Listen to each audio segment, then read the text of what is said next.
Welcome to Nation Info Hub. मैं उम्मीद करता हूं कि आप सभी बाखैर होंगे। जैसा कि आप सभी को पता है कि हम हर हफ्ते आपके लिए लेके आते हैं इंडियन लॉ फॉर ऑल या हिंदुस्तान का कानून सबके लिए, और उसी के तहत हमने सबसे पहले जो शुरू किया वो है इंडियन कॉन्स्टिट्यूशन। क्योंकि हम सभी को मालूम है कि हमारे देश में सबसे ज़्यादा अहमियत, सबसे ज़्यादा इम्पोर्टेंस अगर किसी डॉक्यूमेंट को दिया जाता है तो वो कॉन्स्टिट्यूशन है। कॉन्स्टिट्यूशन को सबसे ज़्यादा अहमियत क्यों दी जाती है? क्योंकि कॉन्स्टिट्यूशन में हर चीज़ को बताया गया है।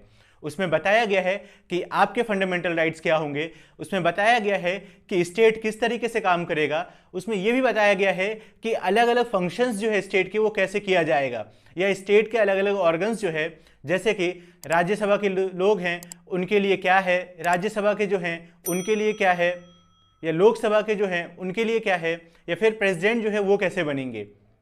तो चलिए आज हम जानते हैं इंडियन कॉन्स्टिट्यूशन का पार्ट 5 का चैप्टर 1, जो कि बात करता है यूनियन के पावर को लेके। मतलब कि प्रेसिडेंट का जो पावर है, प्रेसिडेंट की जो इलेक्शन है या प्रेसिडेंट का जो टेन्योर है उसको लेकर। तो पिछले वीडियो में हमने बात किया था प्रेसिडेंट के इलेक्शन को लेकर, जो कि है इंडियन कॉन्स्टिट्यूशन का आर्टिकल 55। आर्टिकल 55 में बताया गया कि इंडिया का जो प्रेसिडेंट है उसका इलेक्शन कैसे किया जाएगा। अगर आपने अभी तक हमारा पिछला वीडियो नहीं देखा है तो आप हमारे चैनल के playlist Indian law for all पर जाकर देख सकते हैं। वहाँ पर आपको प्लेलिस्ट में सबसे पहले दिख जाएगा कि आर्टिकल 55 दिया गया है, और उसमें हमने बात किया है अच्छी तरीके से प्रेसिडेंट के इलेक्शन को लेके। तो चलिए अब आगे हम बात करते हैं। जैसा कि आप सभी को पता है कि जब कहीं का भी एक इलेक्शन हो जाता है और उसके परिणाम या रिजल्ट आ जाते हैं तो उसके बाद पसंद किया जाता है, चूज़ किया जाता है।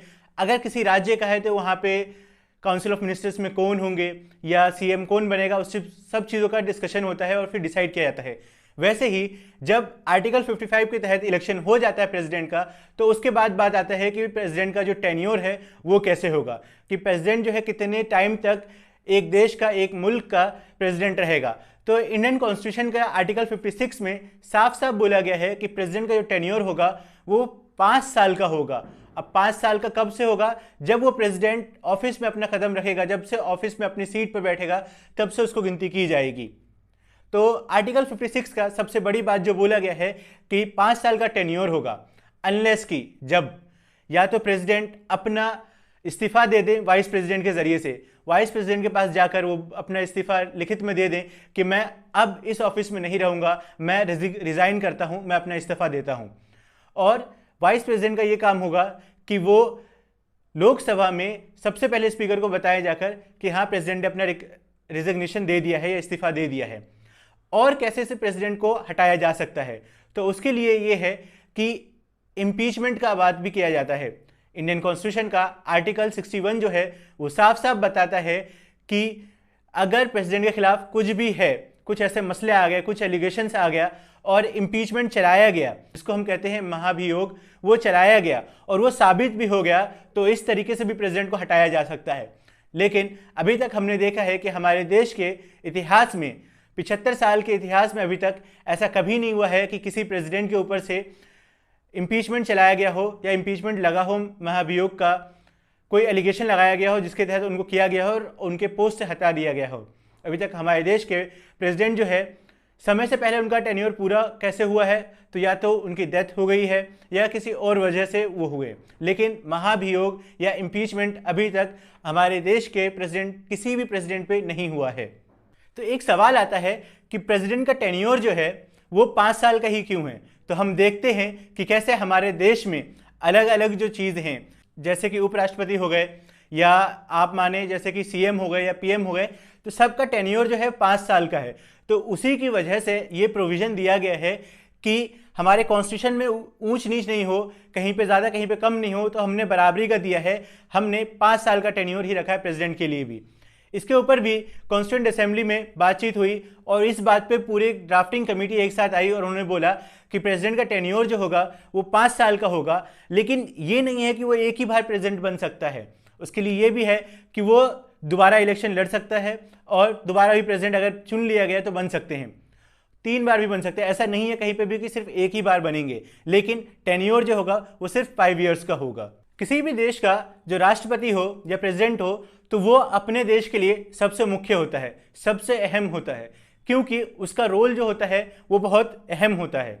अब जैसे कि मान लीजिए हमारा जो मुल्क है, यहीं पर राज्यसभा है और लोकसभा है।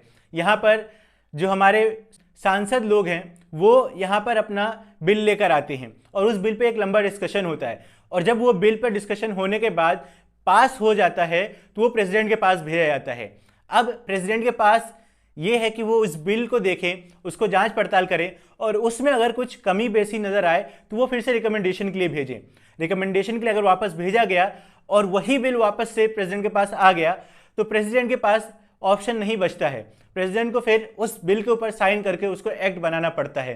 प्रेसिडेंट का यहाँ पे एक अहम रोल इस तरह भी है कि जब भी प्रेसिडेंट के पास समझ में आता है कि बिल में कुछ कमी है, कुछ खामियां हैं, तो वो रिकमेंडेशन देते हैं और उसके बाद वो चाहे तो सुप्रीम कोर्ट के पास भी जा सकते हैं, सीजीआई के पास या जजेस के पास, और उनसे रिकमेंडेशन मांग सकते हैं कि इसमें ये प्रोविज़न है या ये सेक्शन है, इसमें कुछ गड़बड़ लग रहा है।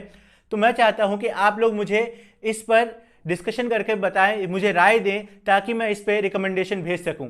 प्रेसिडेंट के पास ये पावर है कि वो जस्टिस लोगों से या जज लोगों से अपने लिए राय ले सकते हैं, और जब वो राय उनको मिल जाती है और वो राय वापस दे देते हैं और वो बिल वापस चेंज होकर आता है तो प्रेसिडेंट को वहाँ पर उस बिल के ऊपर साइन करना पड़ता है और वो फिर इस तरीके से एक्ट बनता है।